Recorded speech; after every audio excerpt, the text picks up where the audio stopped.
All right, so let me look at my notes. Okay, so thank you everyone for joining.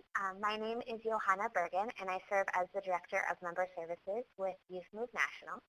And I have been in this role for the last 18 months supporting chapters across the country. We currently have 77 youth chapters, some of which are represented on the call tonight, I see. And I also am one of the technical assistance team members to help currently funded system of care communities meet their youth engagement objectives. And I love this work. I'm really glad I get to talk to you tonight about one of my favorite topics, which is how to recruit more youth participants to your youth group and to hang on and keep those that are coming engaged. My experience with youth programming and youth groups goes back for many years, and I'm happy to share and exchange ideas with you tonight. As I always say, we can't do the work we're doing if we don't have young people. So let's make sure we have them.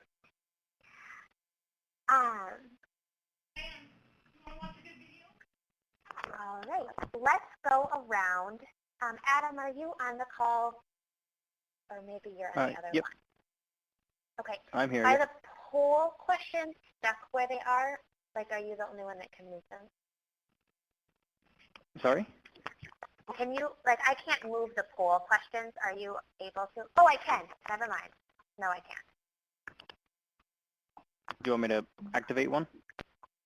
No, the number 2 is just across everything, so I can't see anything. Okay.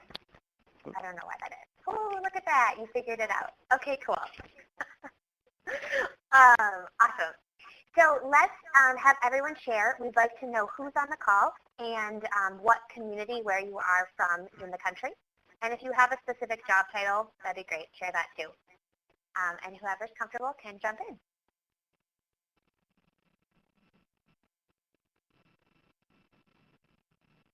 Well, I guess I'll go first. I'm DJ from Move Wisconsin in Milwaukee, Wisconsin. And I'm the membership coordinator for Move Wisconsin. That's about it. Cool, thank you. Christine Stone, Fayette County, PA. Kind of an adult leader for Fayette County Youth Move. Awesome, welcome, Christy.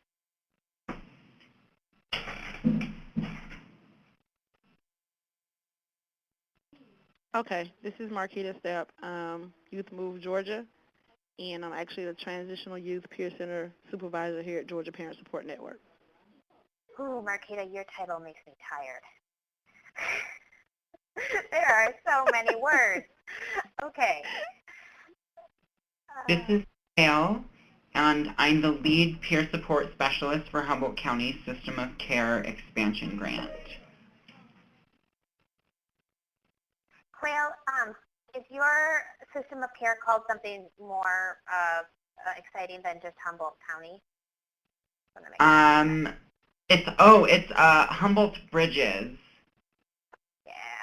See? That's right. Yeah, and I work for our transition age youth division and youth leadership program called HCTAC. Awesome. Thank you. Mm-hmm. All right. Others, as I see you joining, for those of you that are on the phone, we can hear you if you talk. Go ahead and tell us who you are and what community you're with.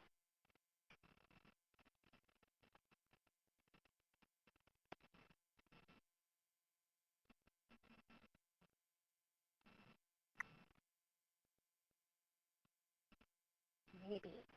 So if you call in on the phone, I can just see you as a phone number, so it's sort of hard to call you out by name. Marianne, I'm wondering if you're maybe just in listen-only mode with us, and if you are, you could type your information into the chat screen.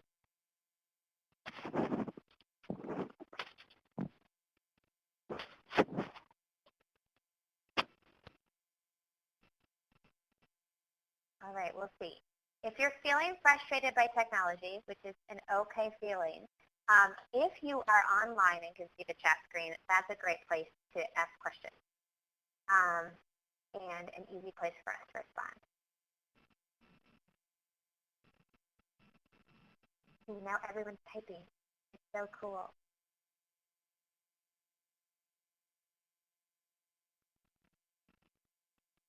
Give me just a minute to see what these ladies are typing in, and then we'll get started.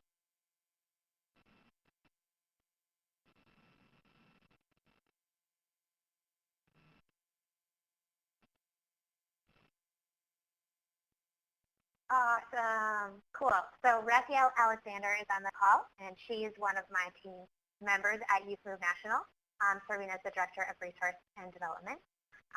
And Christy is on the line. Oh, we have two. Got it, Christy. I'm glad you typed in. Christy Cummings is from Lansing, Michigan. Social work doctoral student. Research interests include adolescent mental health needs and youth activism. Sweet. Thank you for joining. I think there's a couple others of you out there, but I'm hoping you're listening and hanging out with us. Here is the call-in information for, again, I know it glimpsed up at your screen as you joined. If you're interested in calling in so you can talk, you can go ahead and do that. But we welcome you anyway. So tonight we are going to talk about both recruitment and retention. Which are the fancy, complicated words for saying how do we get young people to hang out with us and how do we get them to keep coming back. And so we know a little bit more about our audience. I'm wondering, Adam, if we can do the poll questions, and we'll just do 1, 2, and 3 sort of in a row, giving everybody a little bit of time for feedback. So the first question is, do you support an active youth group? And you can say yes or no. Oh, look at it work.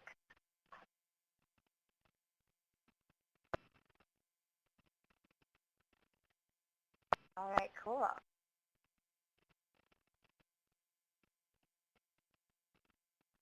Awesome.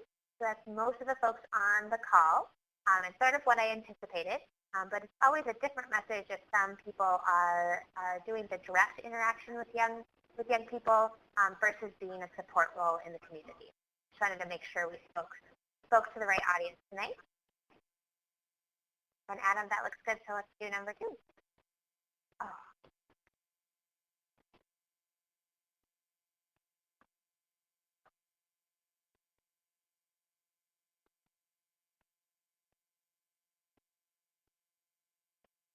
Okay. So now thinking about that youth group that you support, and I'm going to use youth group to generally encompass all of your work. If you work with a youth advisory council or some other organization, know that I'm talking about you. I'm just going to use youth group for tonight's conversation. And if you want to rank your group if I give you these 4 stages between formation, sort of the startup phase, recruitment phase, implementation, kind of you're up and running and going, and sustaining, you've got something really great going on, and it's just about keeping it moving forward. And again, this will just help our conversation go in the direction that's best for everyone on the call. And for those of you that are just on the phone, do you mind sharing with me, if you can't see a poll, where you would rank yourself between formation, recruitment, implementation, and sustaining? I feel like Fayette County move is more kind of stagnant, for lack of a better word, in the recruitment phase. Okay. Hey, that's I like honesty. Stagnant recruitment phase. I'm cool with that. We'll see if we Couldn't think of a better word right now. Forward. I know Move Wisconsin is in the recruitment phase. Okay, perfect. But I also support another council, which is the Wisconsin Youth Advisory Council for formal foster care youth, and we as a council, we also support other youth groups that are out here as well. Perfect. And so, CJ, where would you rank that group in these stages? Well, we are, what are the other two stages that you named? Sorry, yep. Formation, recruitment, implementation, and sustaining. We are, we're actually sustained. Okay. We're actually building our own, trying to build our own 501c3 for that council now. All right, cool. So you bring a couple of good perspectives.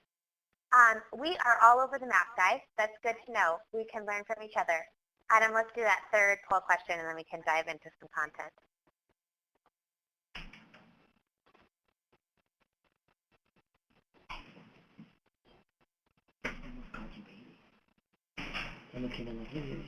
Okay, are you most interested in information about recruitment or retention in today's call? Recruitment. Okay. Both. Both. Good answer. I should have included that as an option. All right, cool. We're split across the board again. Perfect. Thank you, Adam, and I think we're good to go. Okay, so for tonight's call, we're trying to merge the idea of a conference call in the Youth Move family. You'll know that I'm the world's biggest fan of conference calls, and you're probably already sick of them. And so we're trying to merge the sharing and the interaction and discussion that we can have in the conference call with some sort of virtual platform where we can also have some like side conversations going and can capture ideas together, as well as I'm a firm believer that most of us need a visual reminder about what the heck we're doing on a phone call so we don't all start multitasking. So welcome to one attempt at doing that. I'm going to walk you through some questions, and these are questions that have been developed while helping Youth Move chapters and other youth advocacy organizations prepare for an increase of membership and an intentional planned increase. And so some of these questions, we're going to start off with a little bit of self-reflection. I'm going to give you just a minute or two to think about each question and maybe ask someone to share from the question. Then there are a couple of times throughout tonight's call where I'd really just like to stop talking and hear from you guys about what you've done successfully and unsuccessfully to increase the number of young adults who come to your call, to your programming, excuse me. And so as I ask these questions, I'm going to jot them on the whiteboard screen that you see here. And if you have a thought, an aha moment about that, you can go ahead and jot a note to yourself and think about answering that question at a later point. And hopefully you'll also see as we do this today a sort of process of order to think about things. And so we're going to think about preparing ourselves for recruitment, crafting our messages, and really thinking about where we send our messages to. And then the second portion is about retention, and we're really going to talk about what keeps young people coming back. And that's a lot to accomplish in the next 44 minutes, so let's get started. So I'm going to ask each of you to think for a moment, and I want you to think about where you are now. So in your youth program, in your youth group, how many young people come to each meeting? Is it always the same number of young people? Do they bring friends? Do they come alone? Do they talk about their work with your organization or your group other places? Do they come excited? How often do you meet? What type of meetings do you have? Do you have traditional standing, sit around the table twice per month at the same time? Do you do a lot of community service? Do you do interactive activities? Just think for a minute about where you are. and wherever you are is right.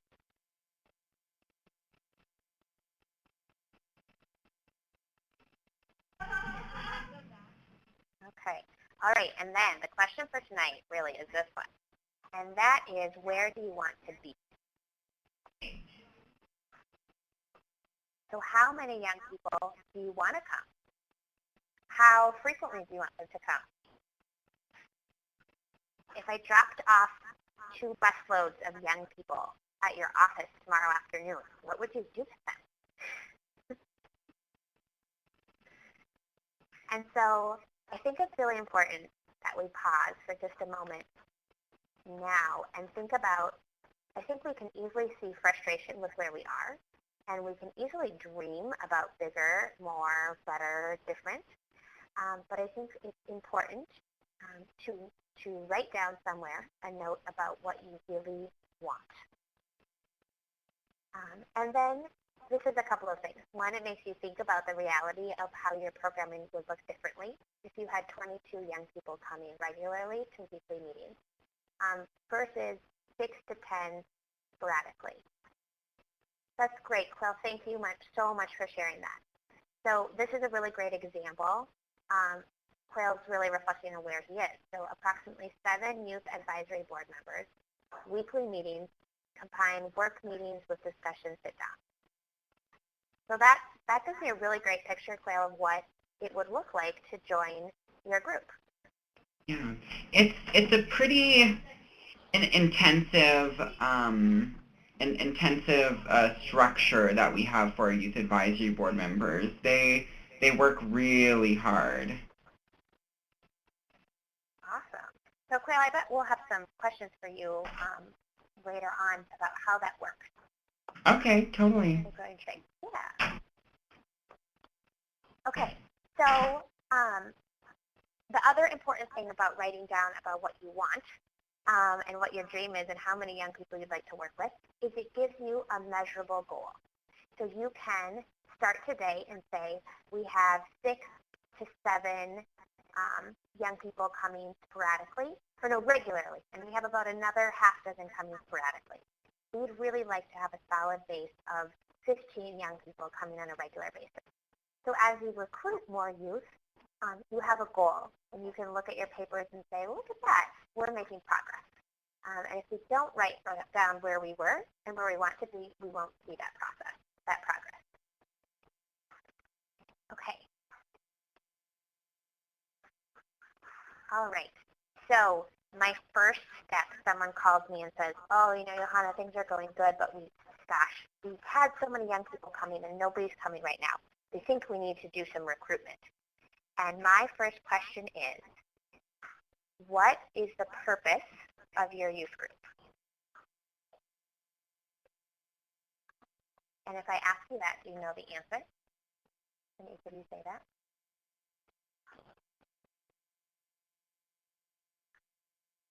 I can say that for Move Wisconsin.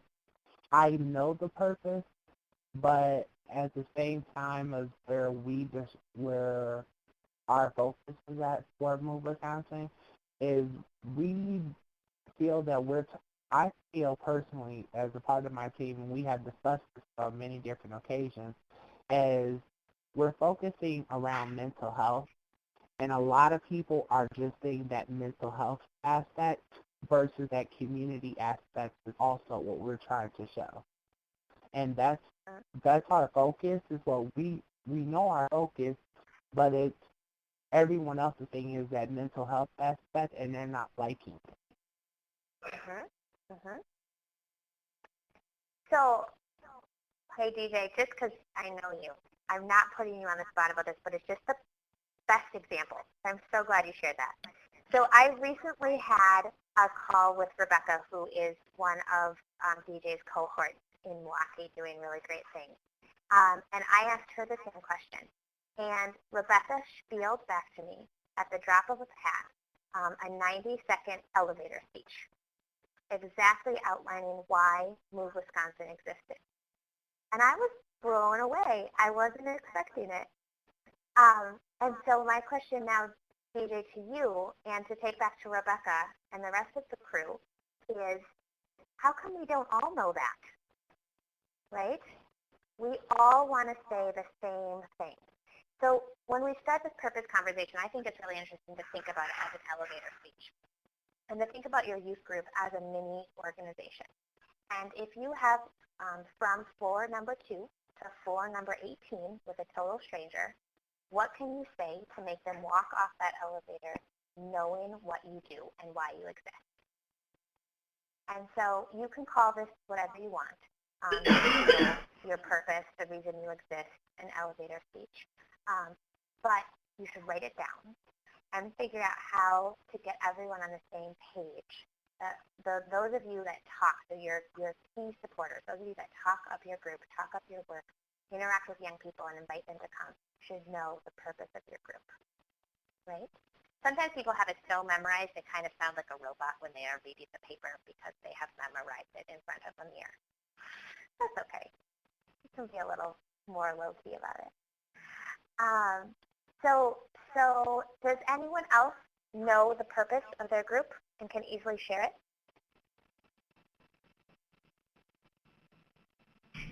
Sure.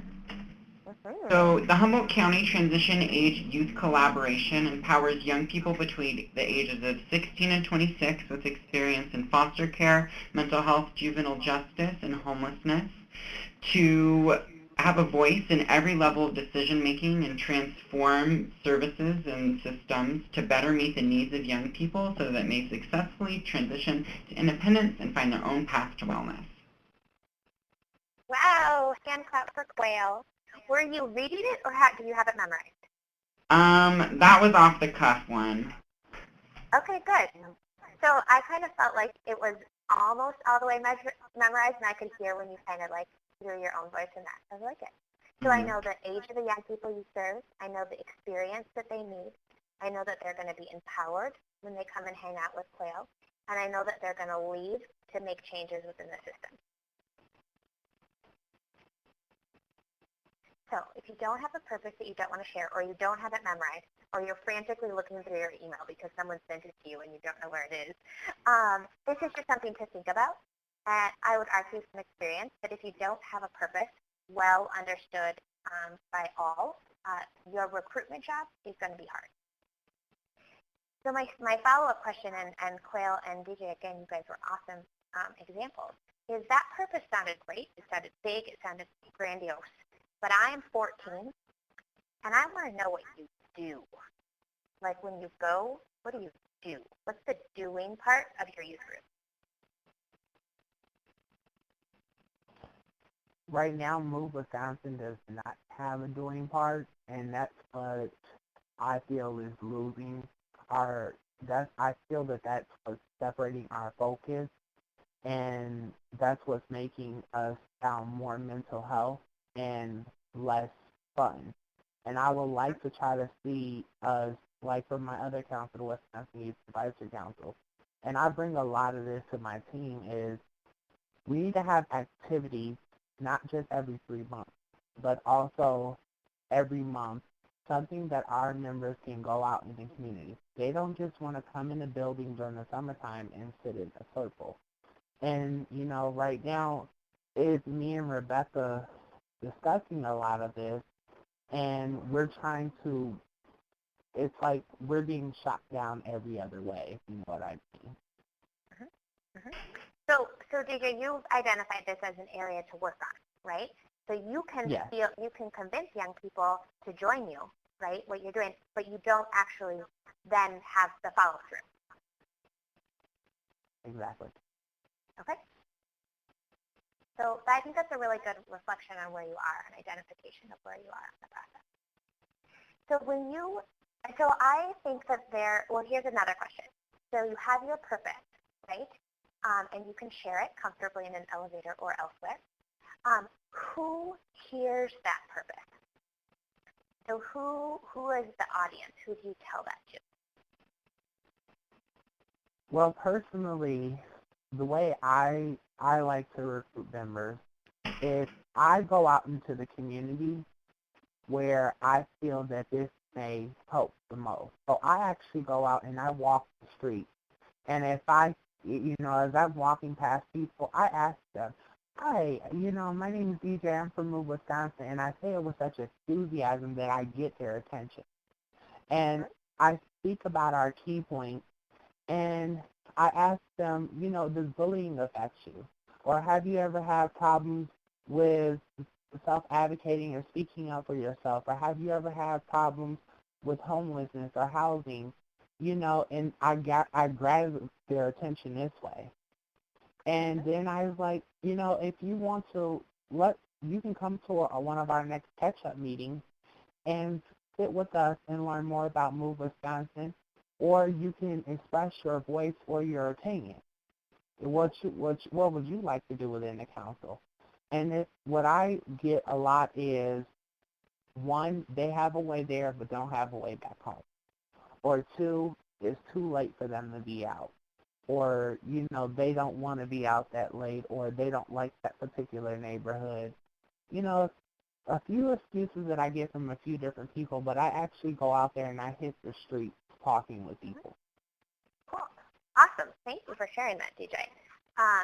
And I think that's really good. So such this sort of direct community outreach. I also heard a couple of really great points. You do it with enthusiasm. You're excited and passionate about what you do.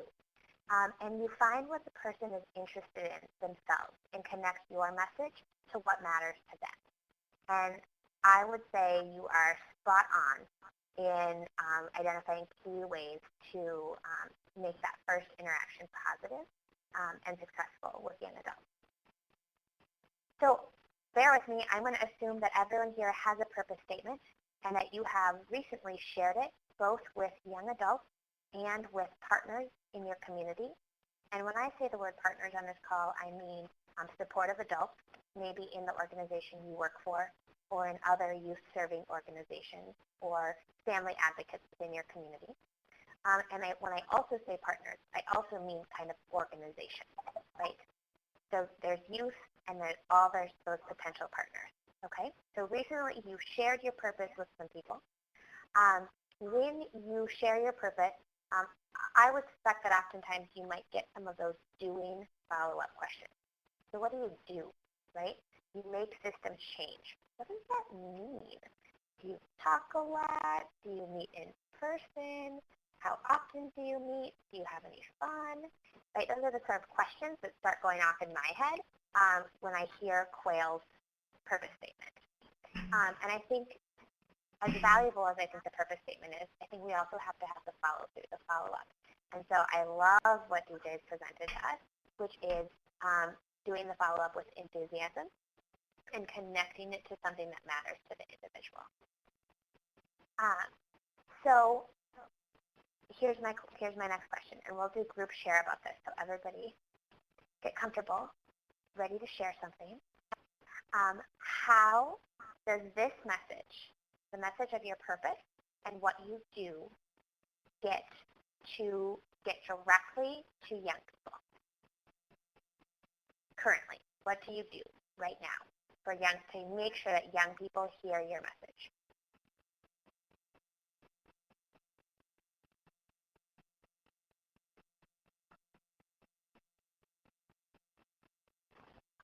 Well, right now, Move Wisconsin was evolved from our youth council, which was Wraparound Milwaukee, and that's basically where quite a few of our members come from. And so those are our main 8 members that actually come to Move Wisconsin to actually, help tell us what they would like to do, activities that they would like to do, and things of that nature. But those are the main people who hear our message and who have been with us for so long. Okay, great. So I hear, DJ, I hear that you have current and past youth supporters, and they continue to hear the message of Move Wisconsin. Yes. And I'm also kind of pulling from your earlier message that you definitely are doing kind of direct one-on-one, physical and very tangible interactions with young people, right? Yeah. So face-to-face would have been a shorter way to say all those words. Okay. Quail, gosh, can I see? You're typing so fast. Humboldt County, what do? They plan social events. Quail, what do social events look like? Can you give us an example? Yeah, so oftentimes when we have trainings for young people, such as a public speaking event, a budgeting event, we host Wellness Week activities in coordination with SAMHSA's Wellness Week. So all of the kind of more informational things that we do are partnered with, like, going to laser tag, or a video game night, or a movie, or an outdoors activity such as kickball. We provide lots of food, and have other like learning workshops that are more fun, like moody smoothies is something that we do sometimes, is integrating like herbal knowledge or like behavioral health wellness into like smoothies. And we have cooking demonstrations on site in the summer. All kinds of things. Okay, cool. So, Quail, how do you invite young people to those events? So, various ways. Our division is our HTTC, the program, is co-located with our Independent Living Skills program, which serves young people in or out of foster care, as well as with our behavioral health unit that HTTC helped create. And we have connections to young people through other youth-serving organizations that we partner with in Humboldt County, California. So the Youth Drop-In Center that serves homeless and traveling young people, we have a very strong relationship with, and various other youth programs. Okay, cool. Quail, I want to follow up on those in a little bit. So thank you for saying that right now. Cool. Anybody else? Marquita? Christy? How do you get your message to young people? Okay, this is Marquita, and basically what we're trying to do now is how can I put this? I'm trying to find subjects of interest, like things that they're actually interested in, because right now we're still, we have the members because of the peer center. Huh? So what we're doing now is I'm just trying to find their niche, like what are you interested in? What do you guys want to talk about? What's the hot topics within your population? And we kind of put together like forums for them to actually come in, talk about that, and then express how they feel about different services that they've been in. So it's kind of like a two-part. They talk about the hot topics, and then they talk about what they want to see happen within the system of care. So that's kind of how I keep them grounded and actually try to get them, to actually come into the center. Right now, because of the budget, we don't really do a lot of outside recruitment or any social events because it's tight. But they act like when they come here, though, we entertain. They have the air conditioning, they have the video games, they have the TV, so they're able to, mix and mingle and interact amongst one another. But it gives me the opportunity to have conversation with them about their interests and kind of what they want. So that's what we do. Okay, awesome. So I'm looking at the clock and realizing these conversations always take longer than I think. I want to point out a couple of things here that Marquita said beautifully. Did you hear what she started off with? We're looking for subjects of interest to them. And we ask them what those hot topics are. And when we jump to the retention portion of this conversation and how we get young people to come back, this is key, right? So there's no setting of agenda by someone else, right? Young people decide and provide the direction, and they talk about things that matter to them. And this connects back to DJ's awesome first interaction, right? I just met DJ. He told me what Move Wisconsin is all about, and he connected to my personal interest and showed me how I could take what I'm interested in and go somewhere and do something with it within Move Wisconsin. And Marquita is offering the follow-through on that initial introduction, that yes, I can actually talk about the things that matter to me. And then the second thing that Marquita said that I just loved is first we talk about it, right? You have an open forum. People talk about what matters to them. And then they talk about the change they want to see. So getting that out in the open, what needs to change, right? We can talk about the problems up and down all day long, but what can we do about it, right? What do we want to see change? And that follow through is also very important. So Marquita, thank you. It's almost like I planted you right there. You're welcome. Okay, so Adam, can we do the polling question number 5?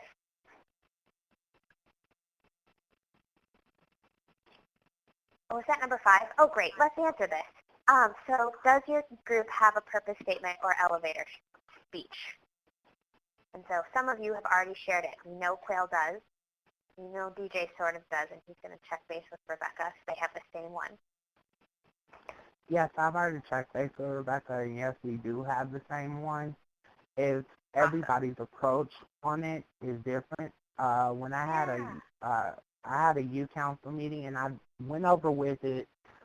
We actually got new members in for our new youth council from local community services agencies, and they were it was a lot of supportive adults who wants to bring more youth to get involved, but the few youth that were there, they don't want to learn about all of it, the elevator speech. They want to talk about the pieces that's important to them or important to their friends. Perfect. And that's how they would like their elevator speech to go. Perfect. So you do a spin on it. Everybody has their own spin. And I love that. I was just talking to somebody about public speaking training and how to help the young people feel more confident. And we talked about a lot of options, but the takeaway that she's doing in a community in New Jersey is that they're all practicing their elevator speeches. And just like DJ said, they're all different. They're each doing it differently. They each incorporate a little personal experience that they've had by being part of the group.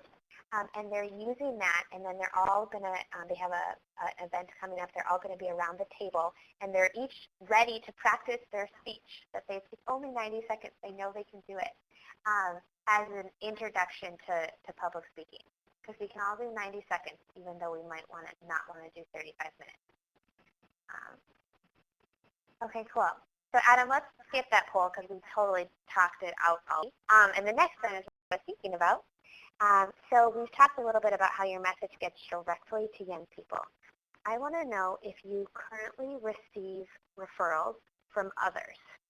Do other people send young people to you? And if you're on the phone, you could let us know with a yes or a no. Yeah. Yeah. Okay. Mm-hmm.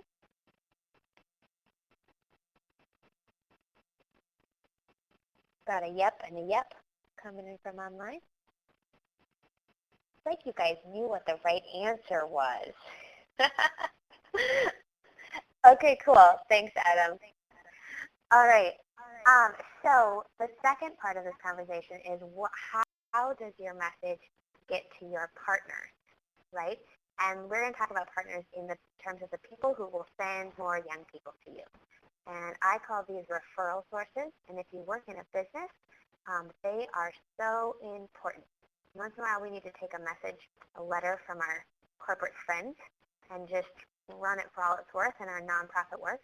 And I think referral sources is a huge area of potential for us. So we can be like DJ and we can walk up the street and we can talk to every youth that we can, but we can only talk to so many young people in one day. And we all have other things to be doing.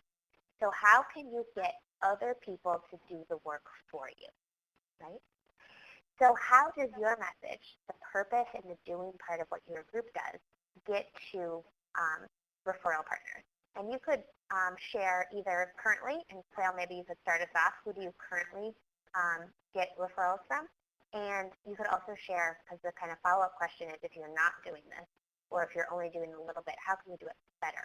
So who could you be partnering with in the community? So currently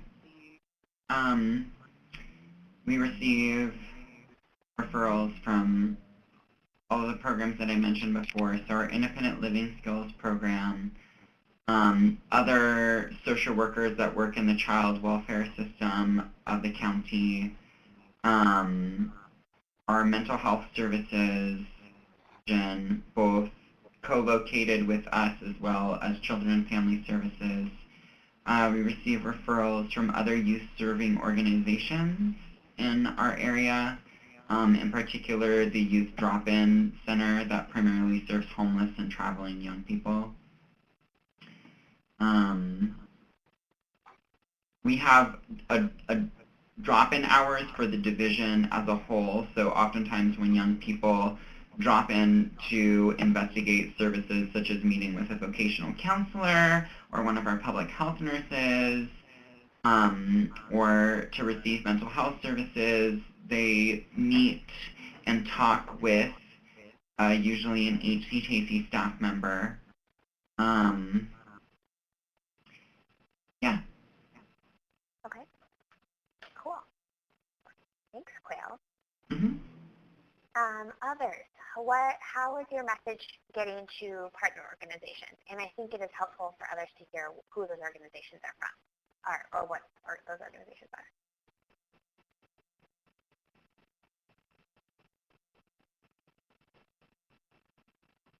I'm sorry, I lost where we were in the conversation. Oh, that's okay. So how does your message get to your partners? That I'm not sure of. I'll be sitting at my first heart redo this month. Okay. So let's move into the dream world. So I think Quail and DJ should, and Marquita, well, you spoke a little bit to how you're engaging young people. Yeah, sorry, I wrote your initials next to everything, so I have to figure this out. So both Marquita and Quail have talked about,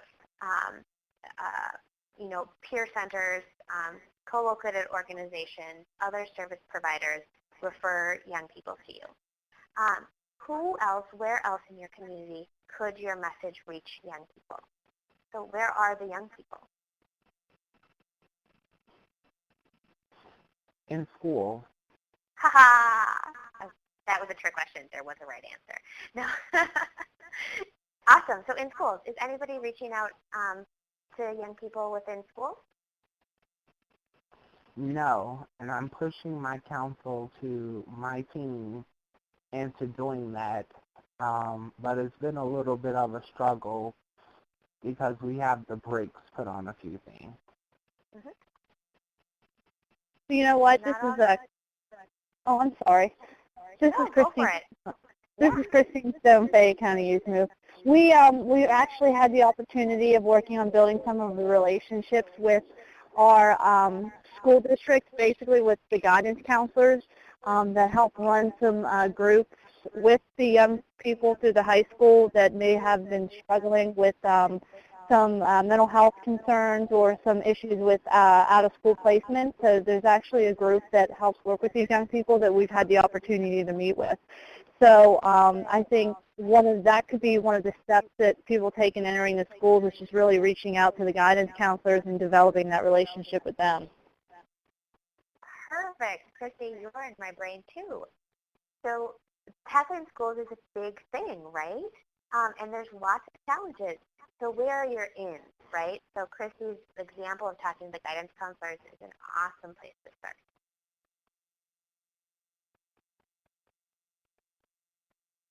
So another thing, I get a lot of questions about schools. All schools are required to have a wellness council or a wellness team. They exist in varying states in schools. Sometimes they're very official. They have lots of community and parent and youth participation. And sometimes they're just a couple of teachers who have their name on a paper.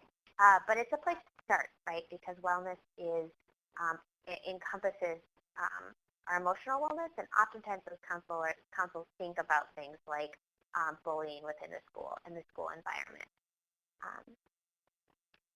I tell you what, too, one of the main things that I've learned, not only working with the school district, but how important it is that not only the adult leaders in the group, but the youth build that relationship with providers, with other county offices such as CYS and JPO, because I think sometimes a group like this can be somewhat, the word I'm looking for, it can be somewhat intimidating to these agencies because they do work so hard to help support the youth. So when the youth come out and they may say, well, this group is just trying to call us on things that we've done wrong. But that's not, there needs to be that understanding that that is not the purpose of this group. And helping, explain this to our partners has really, I think, helped with referrals and, opening up to, just participating in their community events and things like that. So.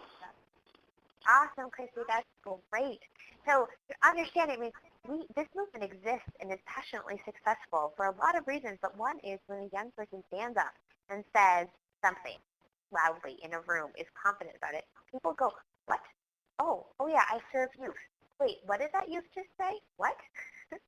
And this, I think, because it's awesome, the idea of having youth building the partnerships and creating the relationships with the organizations that you're talking with, along with other supporters, but having that youth voice involved from start to finish is amazing, right? That's totally what we're doing. So when you go back and when you talk to your cohorts and you're planning, you're going through recruitment, here's some things that you talk about. Okay, we've talked about what your message is. We've talked about how your message gets to young people and how it gets to partners right now. Now you spend some time about thinking where else does that message need to go. So common places that will come up. Public spaces like parks, skate parks, the mall, places where young people might gather. And kind of the last conversation, we were really thinking summer, where we go when it's hot out. How can we talk to young people there? When other organizations hold events, social events or educational events, can we be there? Can we have a presence? Can we have a presence in school? It's important to think about middle schools, high schools, alternative schools, and thinking about them differently. They have a different audience. Everywhere you go, your message will be tweaked a little bit. And if you're intentional about why are we going in, what do they want to hear, what part of our message is most pertinent to them, and do that tweaking, you'll be most successful. You create this master list of all the places your messaging could go, right? And next to it, you create the list of materials that you need to do that, right? So some relationships might entail, we need to schedule an event, a time on a calendar to go in and have a meeting in an office with someone at an agency. It might mean, we probably need some business cards. We probably need to spend some time on the telephone analyzing this. Some organizations, another really great place is to look at community centers. Where do people gather? And think about the ages that gather. Can there be a message, a time to talk to staff members, a time to talk to family members, a time to talk to the young people themselves? And you can create this really great web of crossover of what materials, similar materials go to the same place.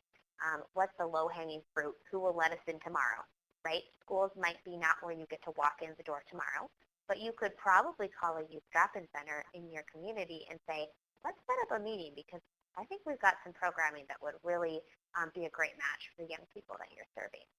That phone call could happen tomorrow morning.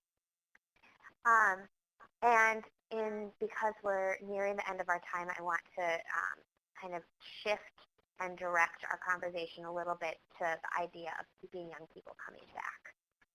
And so we won't talk about this, but I want you to think about it, and I think it's a really pertinent question.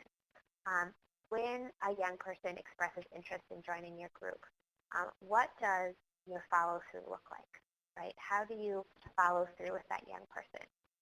And this is as specific as, do you email them, do you call them, do you text them? Do you call them the next day after you met them at a health fair, or do you call them 7 days later? Or you just not do any follow-up. Oh, I met them and I gave them my phone number and our website. They can find me if they're interested. What does your follow-up look like? And then the second question is that first time a young person comes to an activity, to an event, to a meeting, what is their experience? And this is Christine Stone from Youth Move. Yeah. One thing, if I do have a youth that's ever interested, we meet in the community or, at a retreat or something like that, I always try to get back to them as soon as possible. I don't want them to forget about us, and I don't want them to get distracted, because what I've noticed about this population, they're very easily distracted. And I wanted to make sure that they stayed focused, so I call them right away. I tried to get them in the meeting, and when they're at the meeting, what they experience is the other youth in the group explain what the group's about, talking about their purpose. Yes, so that's what we try to do. Kelly, who is a coworker of mine who works with me with the Fayette Youth Move group, we try to just sit back as much as possible and let them run the show, because that's the important part. So we've been trying to work on this for several years. We've had ups and downs through the whole way, but I think we're starting to find our place a little bit better with understanding their needs and what they want out of the group, and helping them find the confidence they need in using their voice and being comfortable with running this group. Awesome. So, Christine, I've had the opportunity to hear both your voice and other voices from your community over the last 18 months, and I'm with you. Your message and how you talk about it and how you're talking about supporting the young people is spot on. So just like Marquita's saying, you're hearing some similar messages, right? What do the young people want to talk about? How can they really take the lead and the initiative in this group? So yes, spot on. Follow-up, you do the follow-up as quickly as possible, right? In-person is awesome, phone calls are awesome, but make that warm and intentional. I was reading a document actually related to some 4-H programming that I was doing, and it talked about the first experience, and it's kind of like a make or break experience, right? So young people come, and they're going to judge you up and down and all over the first time they come. There's no second chance, right? And while they might say they just want to have fun, and they really hope there's a lot of other young people there, and if you take them to play laser tag, hey, that's pretty cool. But really the underlying things that they need to feel comfortable and willing to come back is that they're physically safe, right? So always ask people, where do you meet? What time do you meet? CJ, you're getting at those questions. For the neighborhood that you're in, is it too late for young people to be out? Is it hard to get to? Is it in a neighborhood that they don't feel comfortable coming to? Is it next to the police station? They probably don't want to come. Is it a school and they have a bad experience or aren't enrolled in school right now? What does that physical kind of tangible part of your meeting space feel and look like? And in the end, is it safe? The second is it emotionally safe, right? So it's hard maybe to, if you're having a really tight group of young people who are meeting and they're talking about some pretty deep subjects and they're comfortable and trusting of each other and they open up and they're willing to talk about some raw stuff. If you drop a brand new person into that group, how does that feel? Is that a good emotional space for them to be in? I also have worked with a couple of groups who are heavily female or heavily male, and they struggle to create a more diverse atmosphere. And we talk a lot about this. Would a member feel, as a young woman, would I feel comfortable coming into a room with all men? But I've never been before. It's my first experience. Maybe or maybe not. So talk about these things. And then do young people understand the expectations and the unspoken guidelines of the environment? And so, Christine, I love what you said when you said we have another young person introduce them to the group. This is what's going to happen. This is how we work. I think that goes a long way to addressing all three of these issues. I still remember the first time I got into a meeting and we did full parliamentary procedure with Robert's Rules of Order. It was really intimidating. And I didn't understand what the expectations of the group was. And so, thinking about that orientation. And then the rest of our conversation, which I really want to have, but I'm going to open up for last minute questions to you guys, is to think about why do young adults keep coming back, right? What keeps them coming back? And you guys are getting to this issue. And Christine, you're spot on when you said it takes some time. But young people want to be heard, right? So DJ, Marquita, I hear you guys doing that, right? They direct the programming. They're talking about things that are important to them. They talk about the doing part. You also provide value for them coming? What do young people get out of coming? And a little more than food, right? And so they get informal peer support by meeting young people who are like them. Some of you quail. It looks like you guys are doing quite a bit of training. What do they get? Do they build their skill set? Do they feel heard? Is their voice valued while they're there? Do they have a little bit of fun, right? Because it can't be all meetings. So I like Quail's idea of saying, hey, we couple some of the more really training events with a really fun social activity. I think that's an awesome strategy. And then I would argue that you need to reserve a space in what you do for individuals and groups to reflect on what they have done. So just like we started this call saying, where are we today and where do we want to be? Now we have a goal to march our progress with. I think we all need this, and young adults need it even more.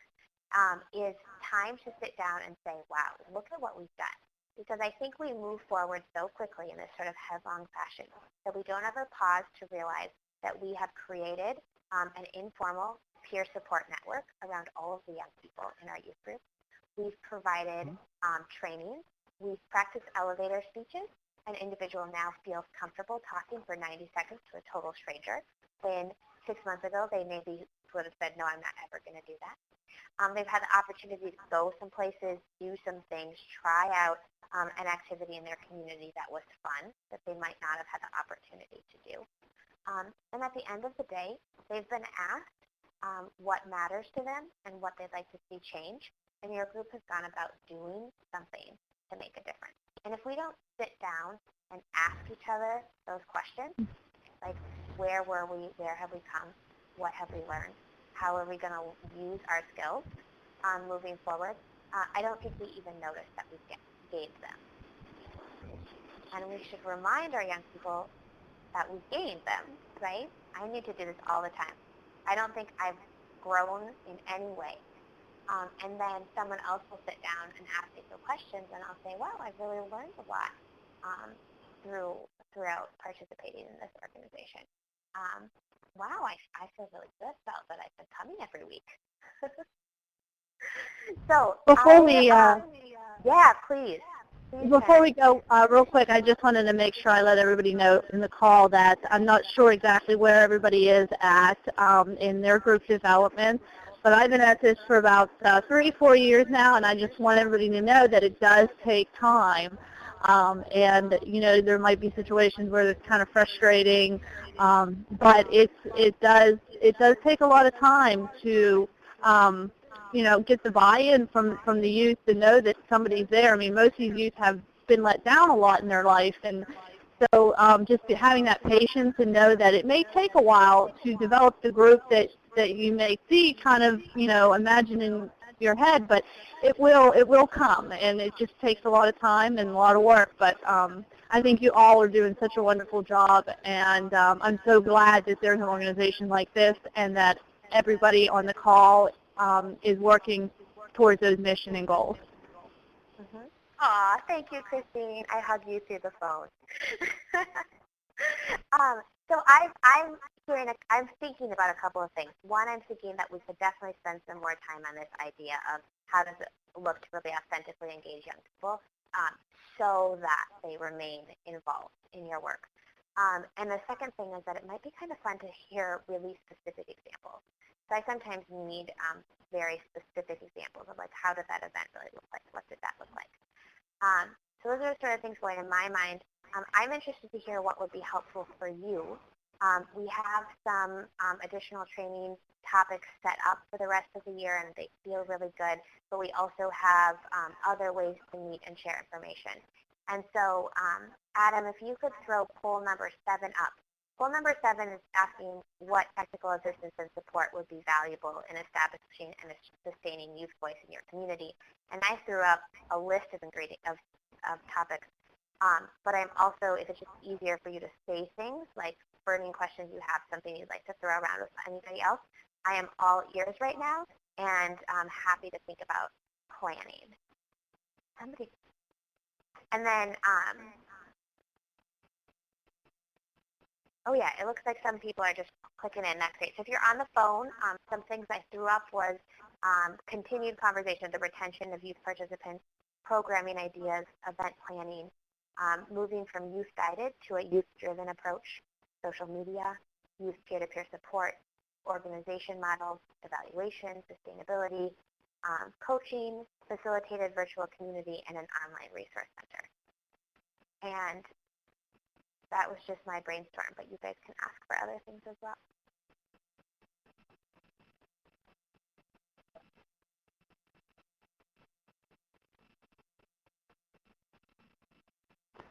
What I'm going to say right now is that from this conversation, there's a lot of things I need to take back to my council and my team and discuss it first before we move to that next step or answer that question.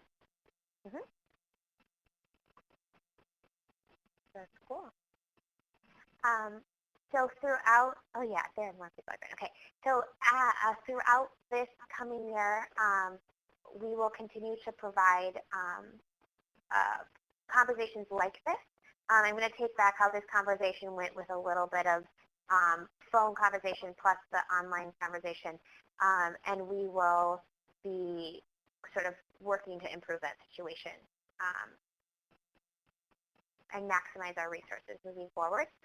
And you will hear from other Youth Move team members. So recruitment is something that I spend a lot of time helping communities think about, but we'll be talking about evaluation and measuring your impact and sharing your story throughout. And we're very open to hearing your needs. So don't hesitate. Everyone should have gotten my email somehow or another. If you don't receive emails from me, I would like your contact information. Because I'll send reminders out about this call. I can easily share resources with you guys.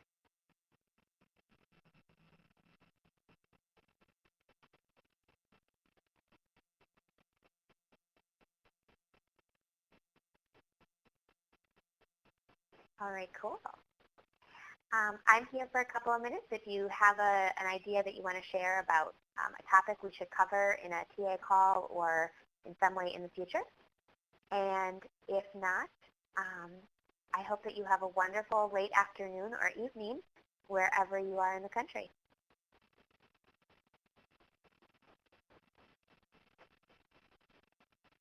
Johanna, there is a question about the email that I received from you.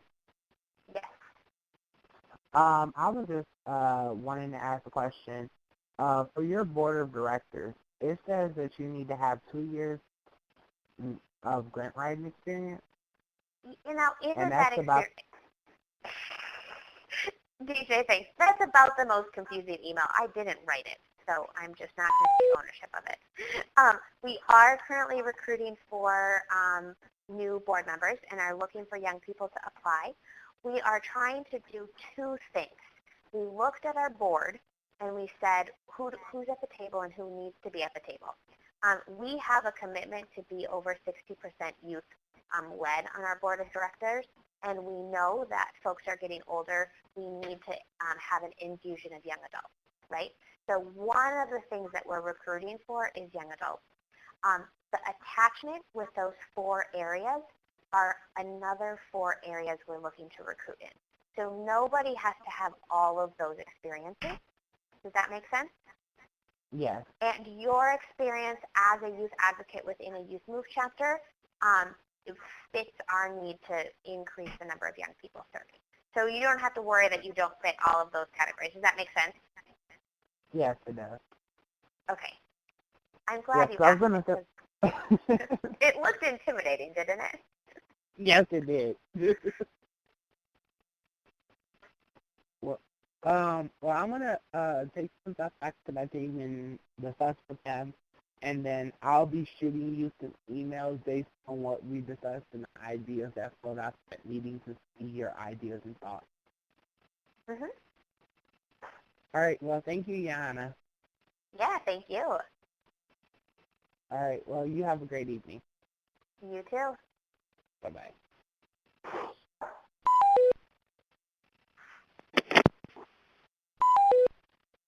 Thank you.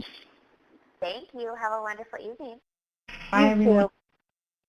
All right, great call, Johanna. Hey, Raphael. Good to hear your voice. Okay, great call. Talk with you tomorrow.